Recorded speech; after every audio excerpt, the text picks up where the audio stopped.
Bonjour, bienvenue dans cette présentation qui définira ce qu'est un mélange binaire et qui présentera les notions de fraction massique et de fraction molaire.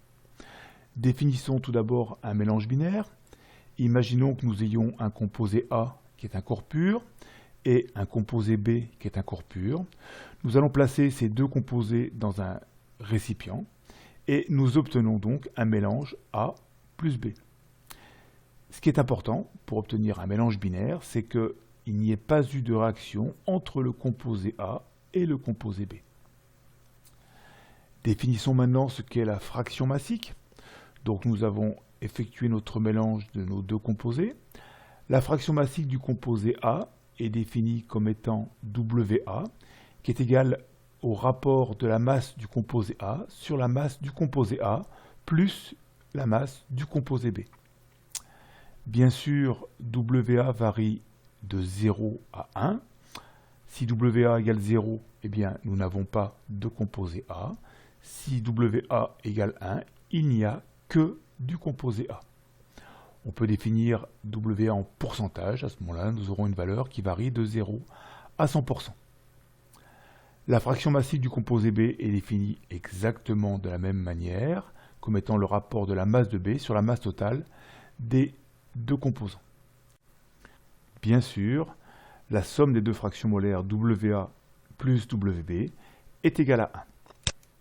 Prenons un exemple d'un mélange benzène-toluène, qui sont deux composés organiques qui sont miscibles, donc nous n'obtiendrons qu'une seule phase.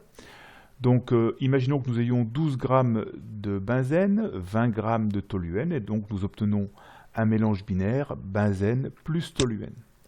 La fraction massique du benzène, comme défini précédemment, est donc égale à la masse de benzène sur la masse de benzène plus la masse de toluène.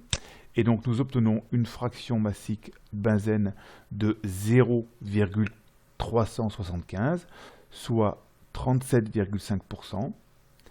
Et la fraction massique de toluène est égale à 0,625, soit 62,5%. Bien sûr, la somme des fractions massiques est égale à 1 ou bien à 100%. Définissons maintenant ce qu'est la fraction molaire. De la même manière que pour la fraction massique, nous allons définir la fraction molaire XA du composé A comme étant égale au nombre de moles du composé A sur la somme du nombre total de moles Na plus Nb. XA varie de 0 à 1, 0 pas de composé A, 1 uniquement du composé A, et de 0 à 100% si on l'exprime en pourcentage.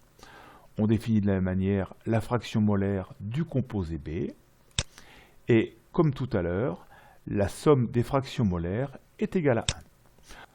Voilà, cette présentation est maintenant terminée. Merci de l'avoir suivie. Au revoir.